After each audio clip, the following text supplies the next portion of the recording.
Good morning, class. My name is Mr. Merrick, and I'll be your history teacher today. The topic of our lesson today is the Treaty of Versailles, and I personally believe this is a very important event, an event that has had a wide range of impacts that still reverberate to this day. And in today's lesson, we're going to cover how did the Treaty of Versailles come about? What impacts did it have at the time, and what impacts does it still have today? The objectives I've set out for you is, for one, for you to be able to understand the motivations of the so-called Big Three. What did the French hope to achieve from the Treaty of Versailles? What did the British hope to achieve? And what did the Americans hope to achieve? I'd also like us to develop our historical empathy and perspective taking. I'd like to place you in the shoes of the German people when they first heard about this treaty.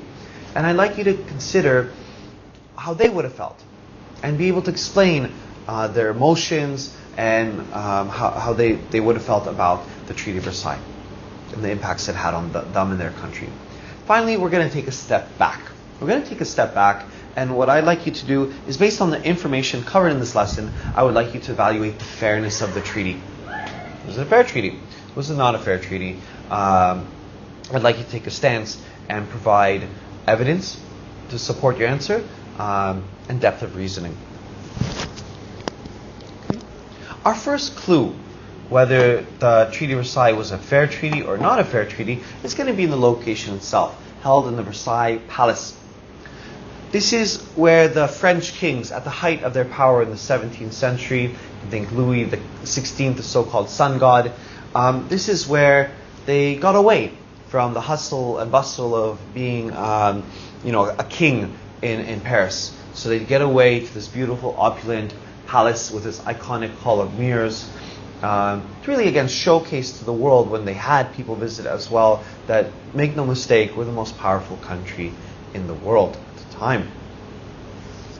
So, deep in the heart of enemy territory for Germany, first of all, maybe not a place that you're going to get a fair trial or a fair treaty. You're deep in the heart of enemy territory, for one.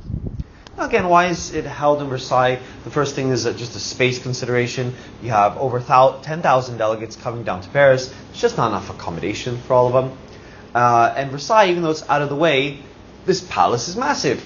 So it's a place that can actually hold this huge amount of people as they negotiate the settlement that will come out of the Paris Peace Conference, the Treaty of Versailles. But the bigger reason why the French chose the Versailles Palace is the symbolism involved. The Versailles Palace was the location that in 1871 the Germans made the French sign a humiliating surrender. It's where the German Empire itself was formed. Previously, Germany was a series of kingdoms and states, and led by the Prussian leader Bismarck, and Prussia was the leading German kingdom out of all the smaller ones. Led by the Prussian leader, they had a significant humiliating defeat of France, and in the Versailles Palace they made the French sign a humiliating defeat, and this was where the German Empire, modern Germany, was declared. So for the French, it's their way of bringing the Germans back to the same location you humiliated us over 40 years ago, and now, we're turning back the clock. Okay? What were the Germans themselves hoping to achieve when they came to Versailles? Well, they definitely thought there was going to be some sort of a negotiation involved. And they're shocked to see that when they get there, that basically these terms are being dictated to them and are being forced on them. Initially, there was some hesitation in signing. We're just not going to sign this unless we have some say in it. But they quickly realized that they had no choice. The Allies did a naval blockade. There's no food coming in. The German people are literally starving. And the choices for the German government is either sign or starve. And they took the sign option. Okay? So what were the Big Three hoping to achieve? What were the Big Three hoping to achieve when they went to the Paris Peace Conference to start crafting this? Well, very quickly, because again, there's dozens of countries involved. Again, 10,000 delegates. Most of these countries and delegates realize, even though we have different agendas we want to pursue, Maybe if I'm the Italians, I want more land from this country. Or if I'm the Japanese, I want more recognition. Or a lot of countries want land too. Maybe we have all these items on our agenda, but very quickly countries realize that the so-called big three are going to be making the decisions. And that is the strongest allied powers, the USA, Britain, and France. They will be the ones making the call. And this is the root of some of the grievances of the treaty. The Italians, the Japanese are not going to be happy, realize that they tried working with the British, the French, and the Americans, and they didn't get what they wanted. So in the future, maybe they got to do it on their own.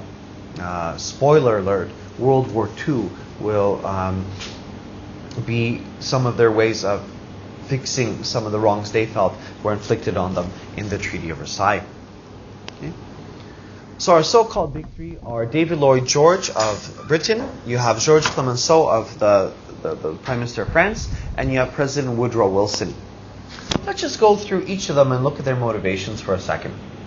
Wilson was, some would say, if you're a bit pessimistic, that he was naive. Some would say he's optimistic. So somewhere in there, he's an optimistic person who's a bit naive.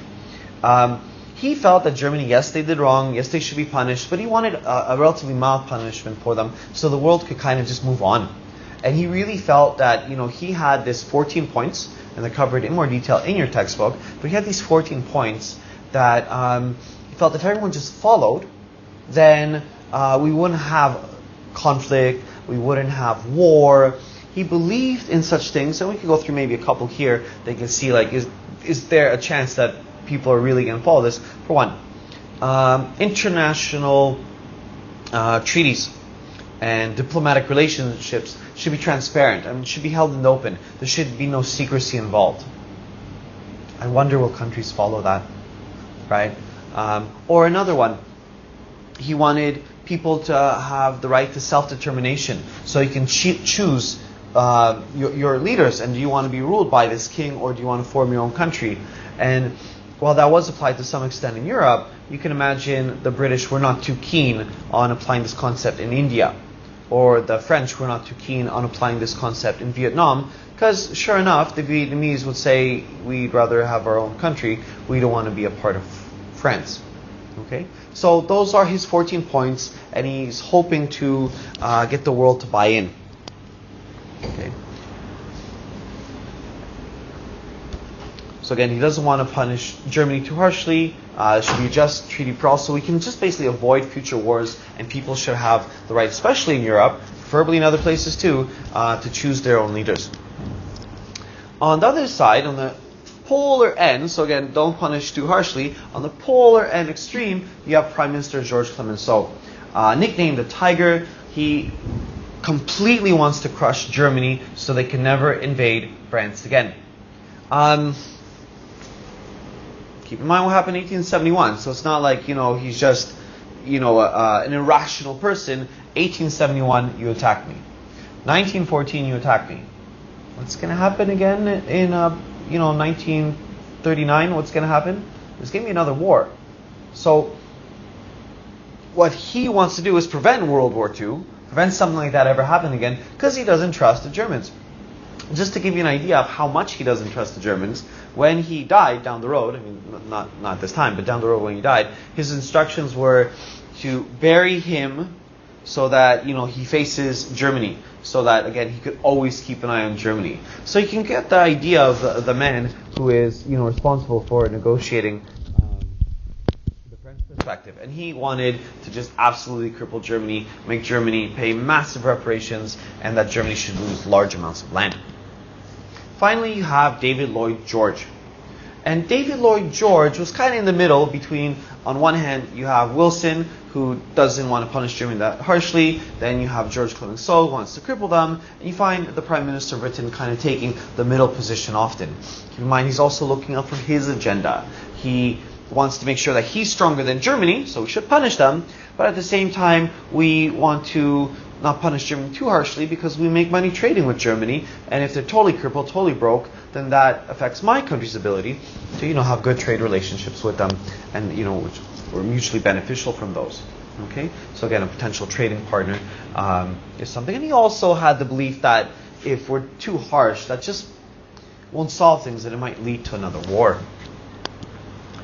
So here's where I'd like you to think over some questions. Okay? Who among the big three wanted to pose the most severe punishment against Germany? Okay? And on what point did all the big three agree with?